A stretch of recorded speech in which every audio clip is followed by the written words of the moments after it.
Today, we will be reacting to some philosophy video, I don't know,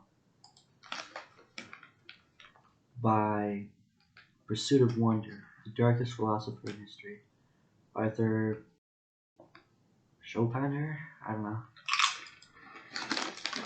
This video is sponsored by the book summary service, Blinkist. Being one of the first philosophers to ever really question the value of existence, to systematically combine Eastern and Western modes of thinking, and to introduce the arts as a serious philosophical focus, Arthur Schopenhauer is perhaps one of the darkest and most comprehensive philosophers in Western history. Schopenhauer was born in 1788 in what is now Gdańsk, Poland, but spent the majority of his childhood in Hamburg, Germany, after his family moved there when he was 5. He was born to a wealthy family, his father being a highly successful international merchant. As a result of this, young Schopenhauer would be expected to follow in his father. Yo, that reminds me of my video. My video about, I forget, I'll just send a link to it, or edit it to this. I mean, I'm no lazy fuck, I'm just stupid, so I don't remember anything. My battery's running low. Perfect example.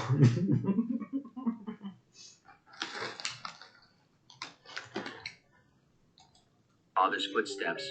However, from an early age, he had no interest in business, and instead found himself compelled towards academics.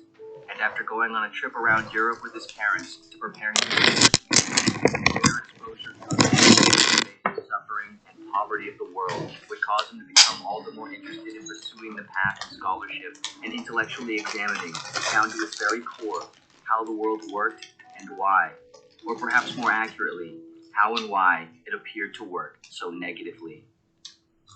After eventually going against his family's ready-made path of international business, Schopenhauer would attend the University of Göttingen in 1809, where, in his third semester, he would become more introduced and focused on philosophy.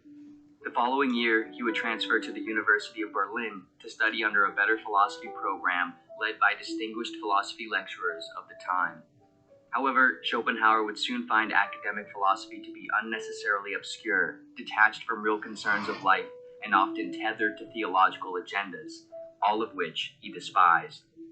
Eventually, he left the academic intellectual circuit and spent the following decade philosophizing and writing on his own. By age 30, Schopenhauer had published the 2 works that would go on to define his entire career, contain his complete, unified philosophical system from which he would never deviate, and eventually influence the entire course of Western thinking with. The first groundwork of his philosophy was established in his dissertation on the fourfold root of the principle of sufficient reason, published in 1813, and his entire unified philosophical system, including his metaphysics, epistemology, ethics, aesthetics, value judgments, and so forth, was laid out in his subsequent masterwork, Metaphysics. Philosophy to such a degree that it's complete bullshit. Unless you think about it, and then it's real.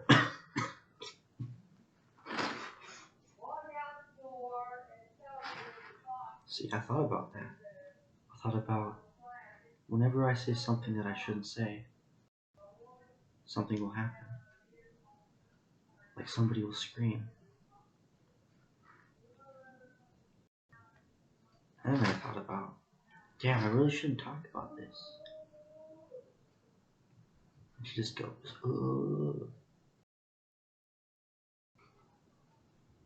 It's all a matter of perception. The World as Will and Representation, published in 1819. Despite these impressive works going on to hold major stake in Western philosophy, influencing some of the greatest thinkers and schools of thought thereafter, during this time, they would go mostly unnoticed. So he was the edgy kid in school. They know of him. They just don't really know him. Decades following his early work, throughout his 30s and 40s, Schopenhauer would spend his time working to be a lecturer at university, as well as a translator of French to English prose, while continuing to write on and off along the side.